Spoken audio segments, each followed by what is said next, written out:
Жоке, сен жақында умраға бараткан турбайсың ба? Ооба. Балдарым жөнөтүп атат. Акчасы канча болот экен? Кыскасы мындай болду. Быйыл экөөбүз 60га чыгып жатпайбызбы? Ошого карата балдарым юбилей өткөзөбүз деп өздөрүнчө сүйлөшүптүр. Шаардан Мансурум келет да бардыгынын пландарын, көз карашын өзгөртөт. Кантип? Кыскасы өздөрү чогулат. Анан улуу Азамат балам мындай дейт.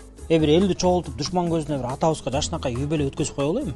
Мансурум каршы чыгат. Юбилейден пайда чыкмак беле.